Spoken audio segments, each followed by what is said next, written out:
To more fully appreciate the following examples, stand up if you can now and place your feet in the same positions as the athletic examples I'll describe. If an athlete has a flattened right foot and a good left foot, they will be quicker to the right because their left foot is a better, more rigid lever to push off of. In tennis, because a right-handed player with a flattened right foot has more difficulty going to their left, their backhand might even be better than their forehand. As you can well imagine, this is also extremely important in baseball, tennis, basketball, soccer, and any other sport where quick side-to-side motion is needed. Because a flattened foot is not a rigid lever, weightlifters can't lift as much weight. Why, the old Russian lifters knew this and used to wedge their feet outward. They also knew that once a foot flattens, the knee internally rotates and the ability to lift heavy weights becomes compromised. Again, to better appreciate this, stand up with your feet shoulders width apart. Now put all of your weight on the insides of your feet and squat. Notice how your knees now move inward towards each other and how you're not very stable or strong. Now place all of your weight on the outsides of your feet. Squat again and notice how this time your knees stay apart and how your feet feel more powerful and your knees feel more powerful. Notice too that although it should be obvious that your knees are changing positions, that these changes, these dramatic changes, are all coming from the positioning of your feet.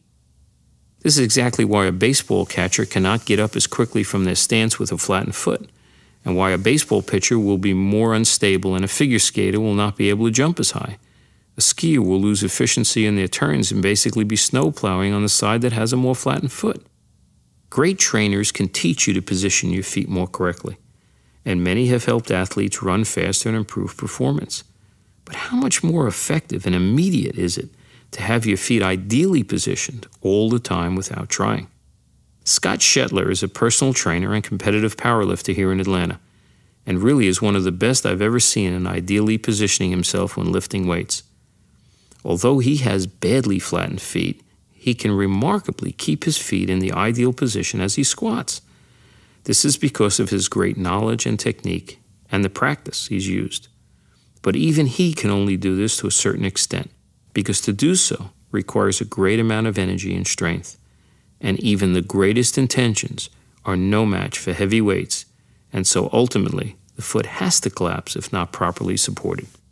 But the day I gave Scott his competitive inserts, which aligned and balanced him without any special techniques he needed to use, he set 4 personal best records, instantly lifting far more weight because he had a more stable base. The competition inserts I specifically designed for him not only made lifting easier, but made Scott immediately stronger and decreased his risks of injury. For a track star, it's like having a custom starting block in his shoes all the time. Remember, excessive pronation robs the athlete of performance, and 75% of the population pronates excessively. That means that almost all of us can improve performance by simply controlling pronation. Just one of the many structural problems we all have. Leg length differences also greatly affect sports performance.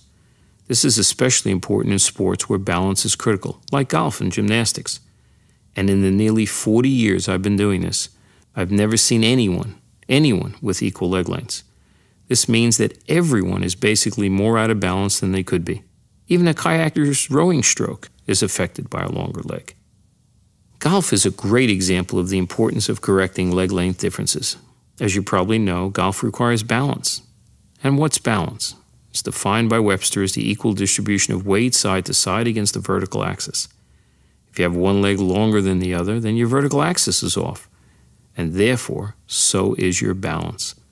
Yet in golf, what do? We do everything but adjust the golfer on a more permanent basis than chiropractic care can permit. We change our clubs, we change our grip, change our teachers, but we do nothing about fixing our own structure. A right-handed golfer with a longer left leg will always be swinging uphill. Golfers with this problem will develop what I call score-inflating compensatory movements to make up for the mechanical problems. Indeed, many a golfer has lost the masters on their structure, not their ability. I was asked to work with a young competitive golfer in California, and within 20 minutes was able to take her from 141 to over 180 yards off the tee by equalizing her leg lengths. Shortly thereafter, I increased her corrections, and at Reynolds Plantation, she shot 210 yards. Now, I don't mean consistently, but she did shoot 210 yards. Not bad for a 9-year-old girl. The same is true of a batter in baseball. This was demonstrated when I had the privilege this year of working with Ryan Howard, who went from 22 to 58 home runs in one season and became the National League MVP. Now, I certainly don't profess to be able to do this for everyone. If I could, I'd be talking to you from my own island instead of my office. But it does show the profound immediate effect that these types of structural corrections can have. Another example of the negative effect the long leg has can be seen in tennis. If you're a right-handed tennis player with a longer right leg, you will have a tendency to bring your racket back on your forehand shot in a more upward direction rather than straight back. Landing a backflip on the balance beam is much harder with a longer leg too. Balancing heavy weights is also harder. A dive won't be as perfect, rowing a boat won't be as smooth or straight, and shooting a basketball will be more difficult. So is leg length difference important to correct in sports? You bet it is. Another very common structural problem is called gastroc equinus, more commonly known as tight calf muscles. This is something that almost every athlete gets at some point, usually due to a disproportionate amount of muscle in relation to flexibility. Indeed, most of us are guilty of not stretching properly or often enough. For this reason, almost every time you watch the Olympics, you'll see somebody rupture a calf muscle or tear an Achilles tendon.